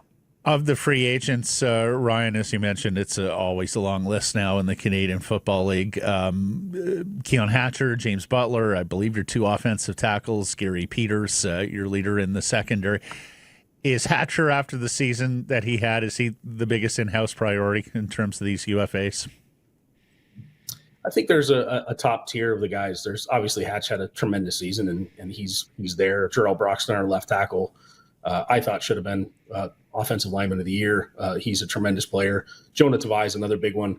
So we'll go through all this, but there's core players, there's glue guys that may not have a big role to most of the fans that are absolutely crucial for us to have as well. And so we've got to go through the list and sort this out. But again, I want to bring back as many of these guys as possible. In our exit interviews with the players yesterday, it was completely different than from what it was the year before. So just having this type of quality athlete, the type of guy that's a tremendous football player, but also terrific in the community and in the locker room. These are the guys that we want to play with every single week. And so top to bottom, we'd love to have everybody back. I would try to bring back that young kicker of yours. I think he could turn into something over the next 10 years or something. He's not bad. Yeah. Don't tell him I said that. No. There is a good question there, though, Ryan, and Sean White addressed this when the rule changes were announced, ultimately you're going to have to get one of these titanium-legged kickers, right, with the goalposts moving back. What's the urgency on that file? Yeah, I think I don't necessarily agree with that. Look, we're always trying to get better. Sean he's so accurate that we just know what we have in him. And so, yes, we're always trying to get bigger, faster, stronger. Sean at his age, I think, he at least considers retirement at the end of every single season, but he's such a tremendous player. He's so accurate. In talking to him yesterday, he wants to continue playing. We want to continue having him. And so we'll look at every option, but Sean to me is going to be a Lion for life. Unless something drastically changes, but absolutely love him. We feel like he's absolute money every time he gets out there, and he's going to be here for a long time. Right. So you don't perceive that sort of veteran accurate kicker who maybe just doesn't have the 55-plus yard field goals in them. You don't view that kicker as an endangered species with the rule changes. I think it's a question again, with how we're built and how you look at Sean's ability, he's usually well over 90% every single season. I think that helps negate some of the distance issues that you may be talking about. So we want accuracy. And yes, I'd love everybody to have a bigger leg or a bigger arm or whatever it might be. But but he's so good. We feel like we've got a heck of a player. After he retires, we'll consider everything, and we consider everything every year. The broader question, I guess, Ryan, would be, and I'm not even sure if you've had the time or the ability to process, but with all the rule changes, does that change your job at all in terms of the profile of player that you're looking at across? That was going to be any other positions that are touched by the rule changes that you have to adjust? I don't think so. I think you guys hit the nail on the head. I think kicker is probably the biggest one. At the end of the day, this game is about space, and that's something width-wise that we've kept and has been absolutely fantastic. And so, it doesn't change the type of athlete. We're still looking for the best athletes possible that are smart and can play in tough weather and have the grit that Buck wants. And so if you're changing the field by subtracting it 10 yards or moving the goalpost or anything like that, it just doesn't. And so I think it'll affect kickers more, but we're going to look for the same type of athletes. And, I get asked every year about the type of players that we like to bring in. We want to bring in the right guys, not the best guys. And so some of the best guys aren't good fits for what we do. We want the right guys. Yeah, and got to say, Levi Bell, Bradley, and I, we talked about it with Benavides last week. I mean, all our years covering the CFL, it is exceedingly rare to see guys dropped in mid-season. Dropped in a first practice week. I mean, Anai was playing his first practice week and have the impact that they had. So amazing development for your ball club mid-season with those fellas. No, thank you. They're the best part is as good of football players as they are, they're terrific human beings. And so, again, just the fit for the locker room and the guys has been tremendous. But, yeah, you talk to Benny, and I can't remember a season ever for me in my, I think, 15 years now of bringing in 2 defensive ends on 4 days practice that end up playing right away, and not just playing but having an immediate impact. And so it was a great get for us, and happy to have them. Well, it was a really fun season, particularly the second half with all that winning and watching Nathan and the offense do its thing, record-setting in the Canadian Football League, watching the defense come around, watching the special teams come around. Oh, I should ask you, Robert Carter, do you think you'll have Carter back, or do you think the NFL will be all over this kid after the season that he had? Yeah, we'll see. The process is the NFL has to reach out to us and get permission and stuff, and usually we'll get into some advance warning of if they're going to work them out and that kind of stuff. Every year we have guys work out, and I'm so grateful that they have that opportunity. I think the NFL window is one of the greatest things about the CBA that allows these players that opportunity. But obviously would love to have him back. He had a terrific year.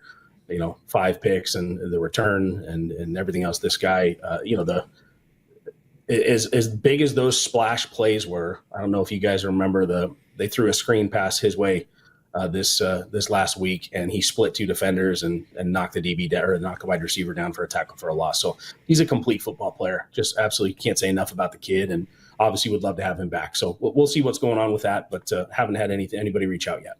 Yeah, I mean, don't often say this about a defensive back, but he was worth the price of admission to watch him play all season. Yep. Ryan, you've always been outstanding with us, even before your time as general manager. Appreciate all the cooperation this year in year 1, my friend. Have a great off season. We'll catch up down the road here. Appreciate it, guys. Anytime.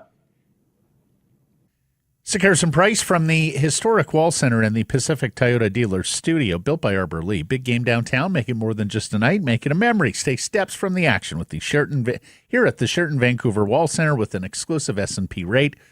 Call 604-331-1000. Mention the show. Some blackout dates apply based on availability. Well, I got to say, when Saskatchewan got that late touchdown, I thought he trapped it, ruled touchdown on the field, and I didn't see anything on the reviews the replays that TSN was showing that would suggest there was clear and obvious enough evidence to overturn the call, but perhaps I wasn't parsing it as much as Lions owner Amar Doman. Those of you on visual platforms, there it is. You see the ball clearly on the ground. You see Mr. Doman's caption, not a catch.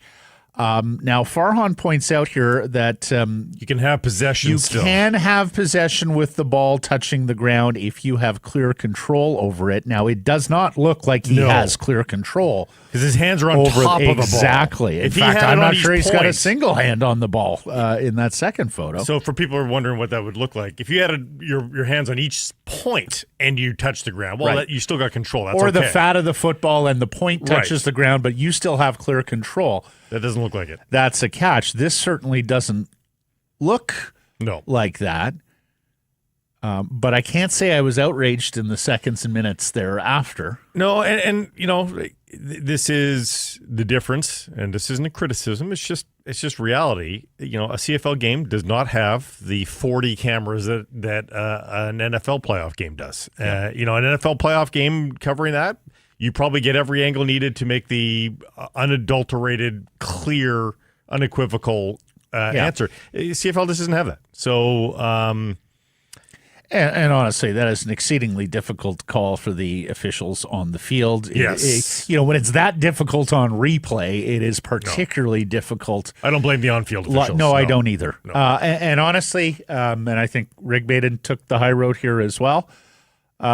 Wally Bono rules apply here. I was going to bring it up with Ryan. I was going to say the same thing. Don't put yourself in a position where one bad call can affect the outcome. You have the 2 2-and-outs late when you had opportunity to kill the clock. You had all those 2-and-outs early in the football game. In fact, both football games on the weekend, CFL games, were really ugly first halves, followed by really entertaining conclusions. I wonder if they were just adjusting to the elements, honestly. You know, the passive defense on the Riders' final drive where they're able to get chunk plays as opposed to keeping things in front of you, dinking, dunking, and forcing them to play the clock as an opponent.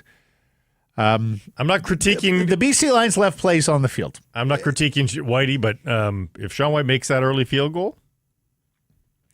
There's a lot of woulda, coulda, How does that shouldas. change the flow of the game, Yep. right? Yep. I don't know. Montreal Alouettes win on a walk-off in Hamilton in the East Division final. Jose Maltos Diaz with a game-winning field goal as the clock expires. So it's the Owls and Rough Riders in the Grey Cup in Winnipeg for the first time since 2010. That was a rematch also won by the Alouettes. They played a memorable Grey Cup game in 2009. Saskatchewan's infamous 13th man on the final play in Calgary, which cost them the win. The other thing I'll say as a Canadian football fan, these are the two best teams. Yep.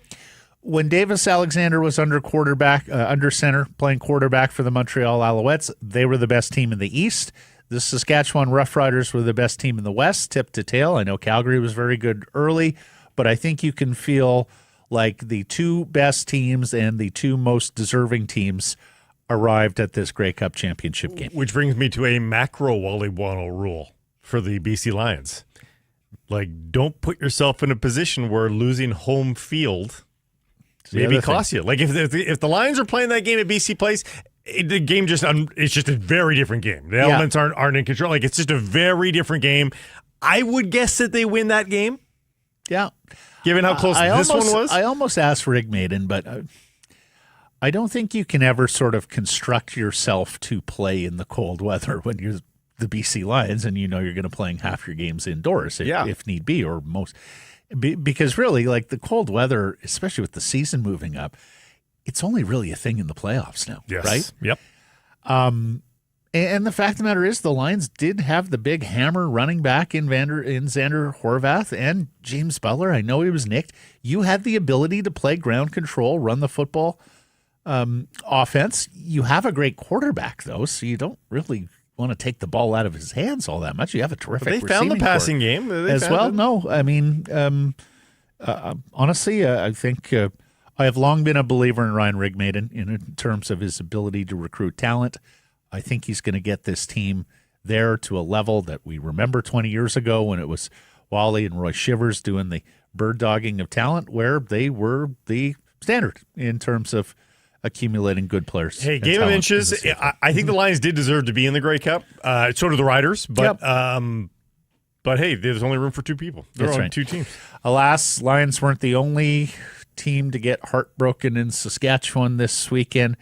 The Okanagan Sun fall 21-18 to the Saskatoon Hilltops in the Canadian Bowl National Junior Final. The Hilltops win it on a 37-yard field goal in the final minute. Sun has lost this game 2 straight years, this time after a dominant 10-0 season. We talked about how they were on average outscoring opponents 53-9, so congratulations to all the players and coaches there on a fantastic year. There was good news for BC football fans. Thy name is Seahawks, the province's NFL team of choice, with another resounding victory, 44-22. They beat the Arizona Cardinals at Lumen, and like last week in D.C., the Hawks opened a 28-0 lead early in this one, leaving no doubt this game was over quickly. Yeah, the only reason why it's 22 points for the Cards is they played over a half's worth of prevent defense. They called off the dogs. And Blake, I have been watching football for an awfully long time, and I'm not sure I have ever seen the same guy return 2 fumbles forced by the same guy for touchdowns in the same game. That was the case yesterday. Linebacker Tyrese Knight forces both fumbles.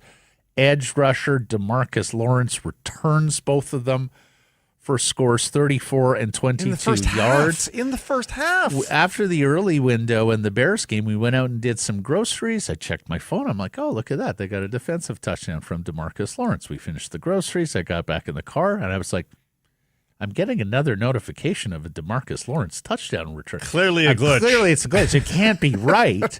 And I looked at the box score. I'm like, they're saying he returned another one forced by the same guy, but it's a different distance. This might actually be legit. It was. Oddity.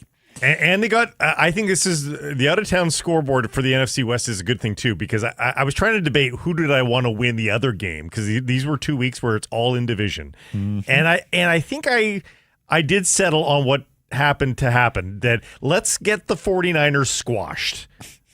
Get them out of the way. Get them out of the way. They're not out of the way yet. No, not fully, but it's more of a 2-horse race now this way, and it sets up the beauty this week. Let's bring it up then, Mike, the graphic there. Hawks and NFC best 7-2, tied with the LA Rams, who beat San Francisco, atop the NFC West. They're heading into a showdown Sunday at SoFi in Los Angeles, and if the playoffs started today, would you look at that, Blake?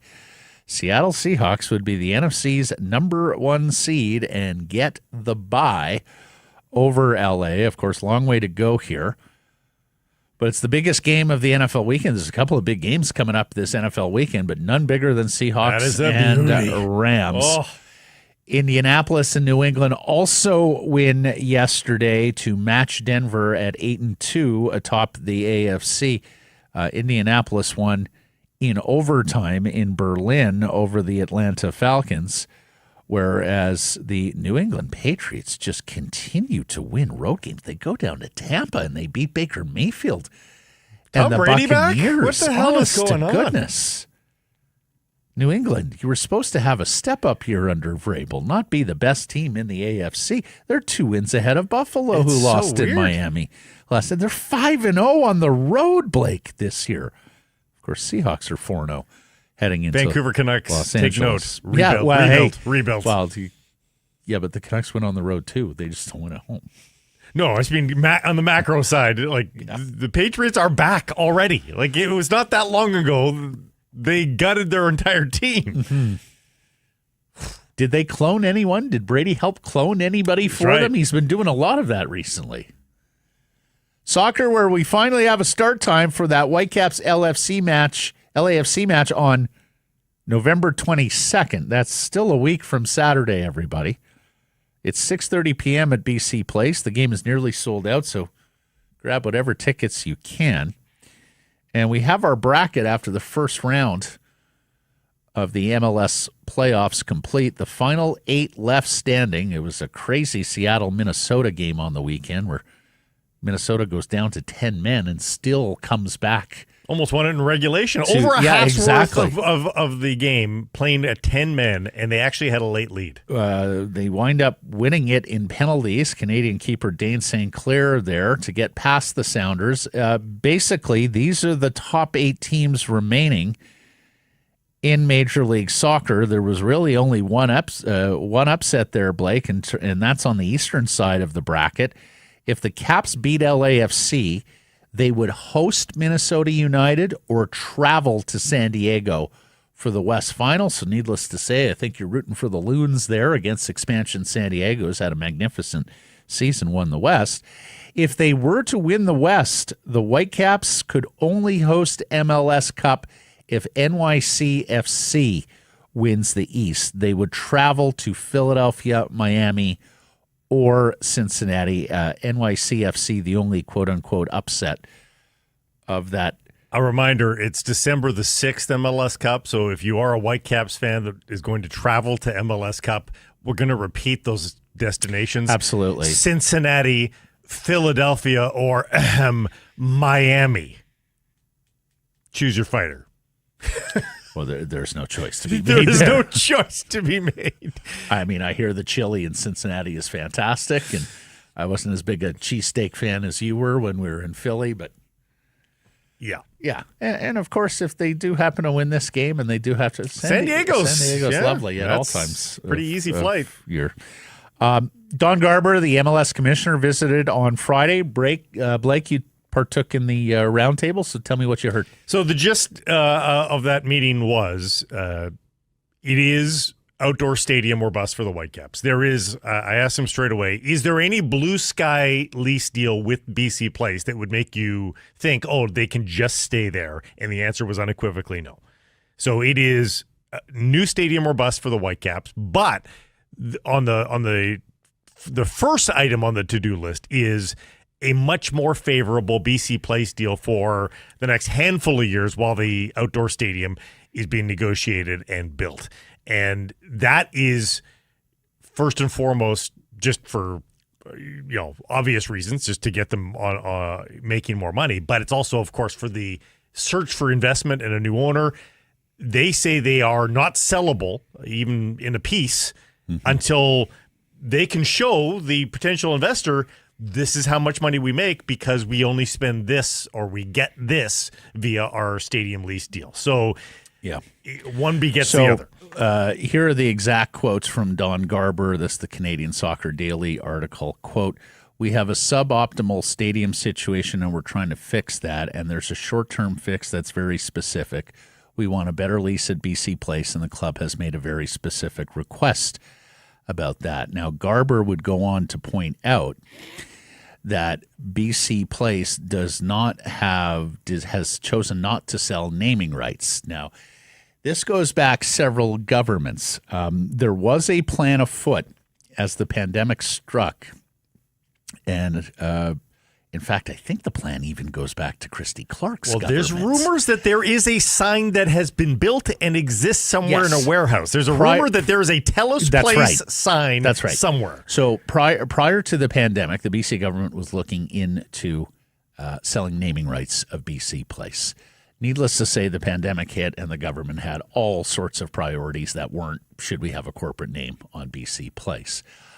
John Horgan's government, now David Eby's government, have, for the moment at least, shelved the file, or at least are happy with BC Place. There was a answer from a government official a number of years ago that no, BC Place is kind of branding for the province in and of its own right.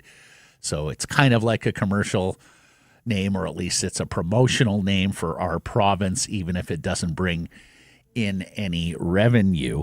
Garber said if commercial operations of BC Place were ever up for grabs, quote, "we'll take that over in a heartbeat." So you wonder whether BC Place with a corporate name could then afford to disperse more food and bev revenue to the Whitecaps in the short term. Now, that's just the short term, everybody.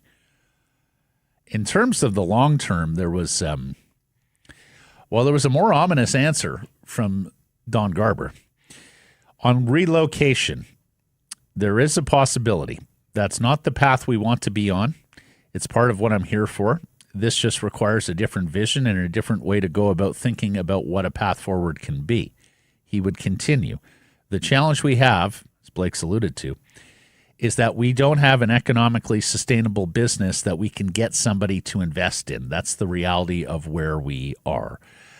So as we predicted at the outset of this, it was going to be very difficult to see a white knight investor coming on in here to invest in the club with the current stadium situation, or if that white knight would be expected to participate in some sort of financing for a new stadium, because needless to say, those are very, very expensive files to pick up.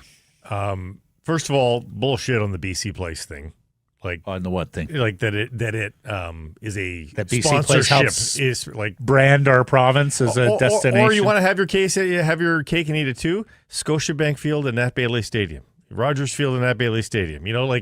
There's ways to do it where both sides get fed. And I've seen a lot of people that want to say, the government can't be financing the team. Well, that's the Whitecaps' point. Sell the naming rights to the stadium. Your bank account is going to be so flush that you can then afford to give the Whitecaps a much better lease deal, and all ships rise with the incoming tide.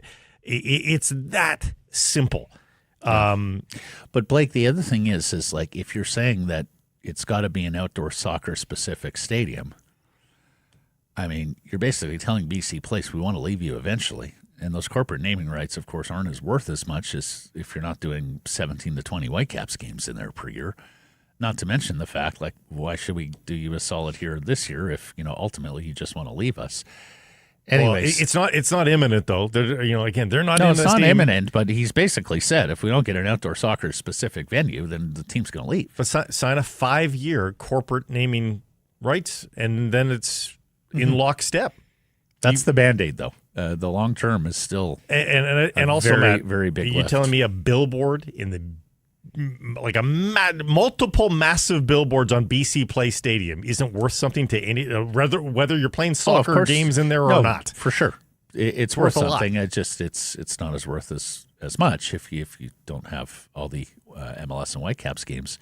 And ultimately, the relocation talk too is. I understand why Don Garber has to say it. It's not real, folks. Like they have. Of course, it's real.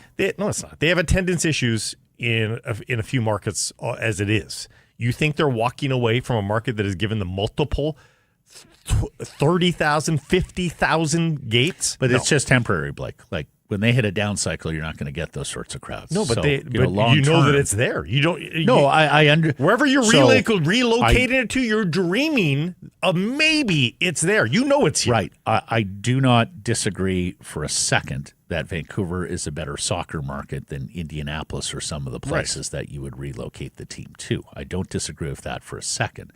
But what matters here is not whether you're the best soccer market. What matters here is whether or not an ownership group can make a go of it from a business point of view in the market in the current stadium environment. And what Don Garber is saying is no, the Whitecaps can't make a go of it in Vancouver in BC Place.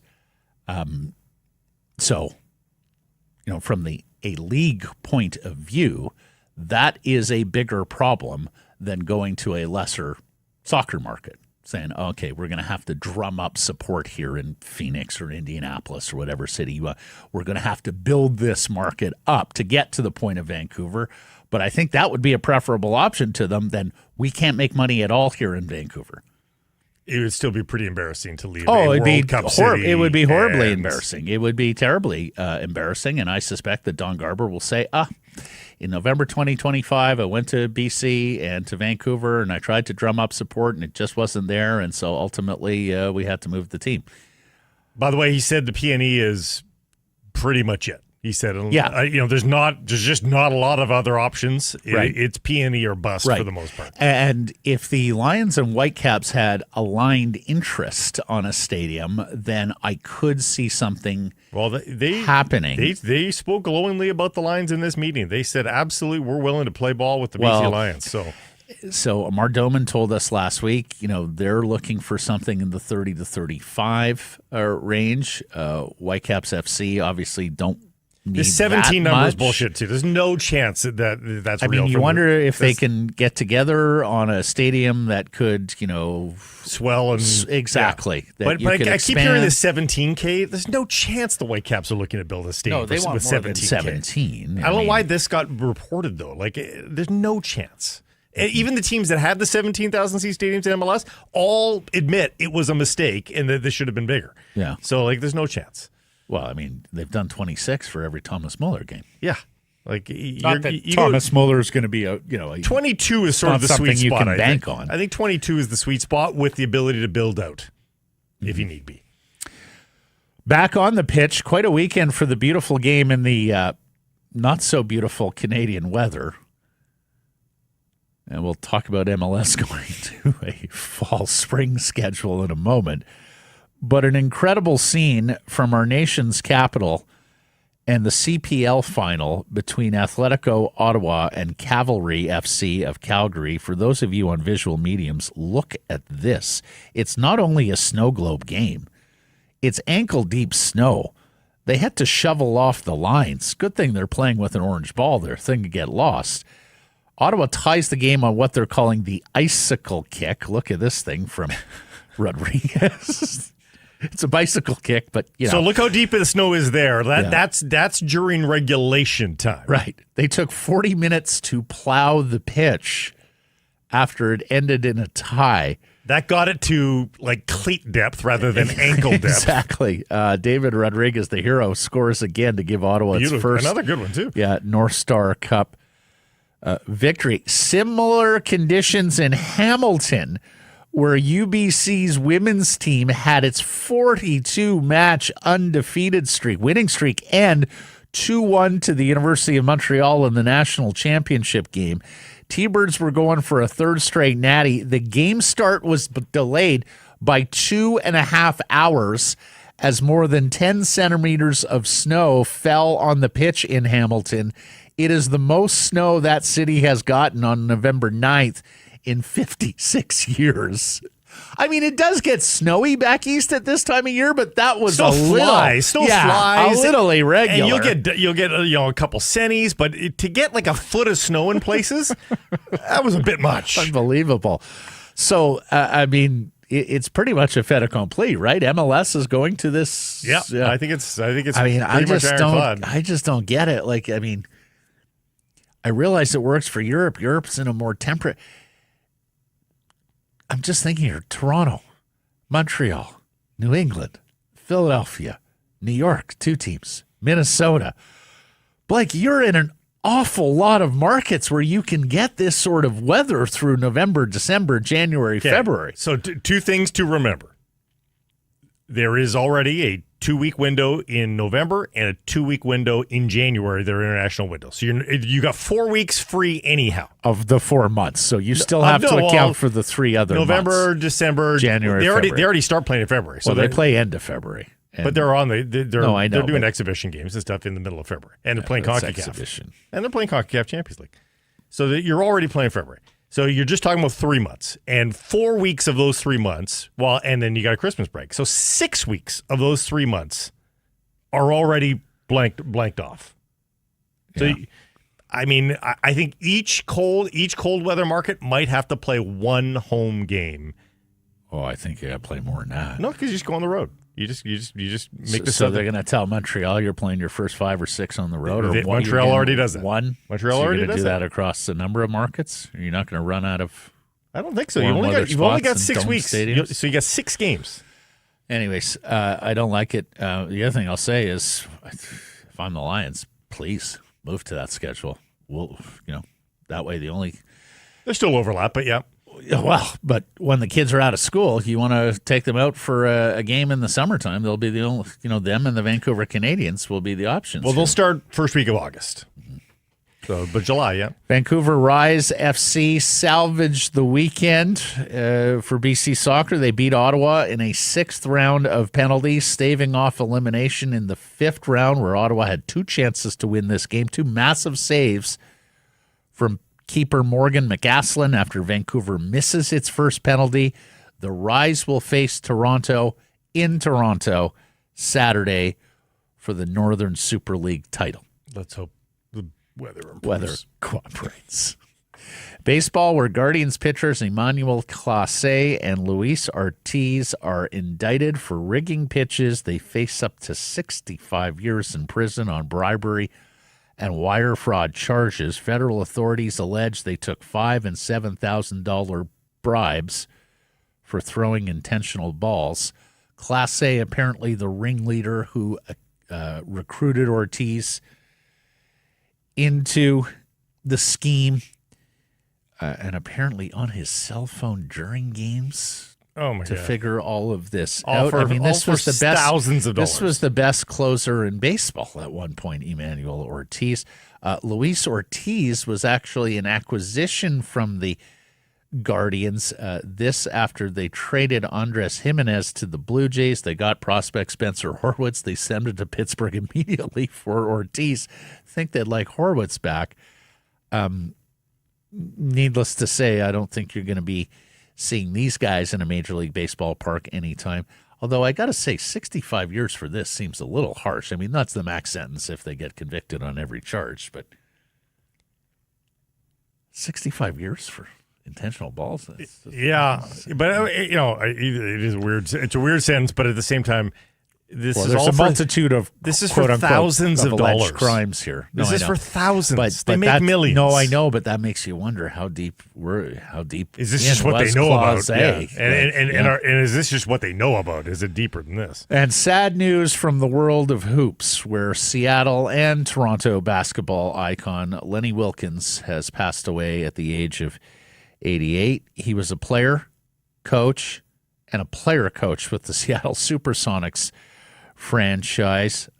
Came back after being a player in the early days of that franchise to lead the team to its only NBA championship in 1979. He later led the Raptors to their first playoff series win in 2001. That was the Vince Carter era, Blake. A very heady time for Toronto hoops. They thought they were building something with Vince and T-Mac at the time. Was there a moment where he was the winningest and losingest coach of all time? I want to say he was, because his coaching, I mean, Seattle, Portland, Cleveland, Atlanta, Toronto, I mean, he's a player coach at one point, Blake. Yeah. For the early Supersonics. Like, you don't see that anymore. Was around the Raptors a little bit when Lenny was the head coach, just an extremely classy individual. I think he definitely was, because Don Nelson and Greg Popovich are just past him, but they both coached past him. So that stands to reason he was the winningest and the losingest at the same time. Yeah, fine player in his own right from New York City. That was the cradle of coaches way back when, and he was a credit. He was a credit to his city, to his upbringing. Incredibly classy guy, Lenny Wilkens. Didn't hear a bad word about Lenny. I mean, there was times when he was criticized, needless to say, about his decisions on the court. I saw him answer a bunch of questions about those over the years. Never lost his temper, never lost his cool. Delightful. Great way about him. Yeah, yes. Absolutely. Terrific manner with just about everyone, Lenny Wilkens. Results of the Redwoods Golf Course poll question: does trading for older centers, St. Louis's Braden Shen, Nashville's Ryan O'Reilly, does that make sense for the Canucks? Yes or no? People said no. Indeed. Percentage? 65. 78. Ooh. WC ownership votes yes. Better chance for 2 guaranteed playoff dates and continued false hope. Dom, honestly, yes, if they come cheap. This is not an NHL roster down the middle. Baba, I'm tired of Band-Aids, so for me it's a no. And Colton, I'm torn. Yes, it would help fix a problem like a Band-Aid, but I voted no because this team does the same thing every year and get further and further away from championship contention. Yep. All of that is legitimate. Errors and omissions from yesterday's program and beyond. We were talking about St. Louis Blues general manager Doug Armstrong, and I said, and of course he's in his final year as GM. He's kicking upstairs to president of hockey operations to make way for GM, and I knew it was a recently retired player, and I said Paul Stastny, and I immediately went, I don't think that's right. It was not. Thank you to Asan in Burnaby. Thanks, Ace. It's Alex Steen. I was going to guess Alex Steen. Yeah. Alex Steen. And earlier last week, we fixed other errors in the course of the program on Friday. Paper Planes, not Paper Plates, the song. And you don't heat the cabin, you only heat the engine block when you plug a car in Saskatchewan. The Blue Jays filed arbitration for Bo Bichette, and we said there's no chance of him accepting it, and of course there is not. But, Blake, they do that procedurally because if he leaves as a free agent, they qualify for a compensatory draft pick if you offer the guy Isn't that arbitration. nice? Now, if they go out and sign Parting Kyle gifts. Tucker or some of these other big free agents, they will instantly give that compensatory draft pick back. But theoretically speaking, if they were to lose Bo Bichette and not sign a free agent of a certain order, they Is would that get it? There's a yeah. price Yeah, if they go yeah. above X price? Exactly. Okay, interesting.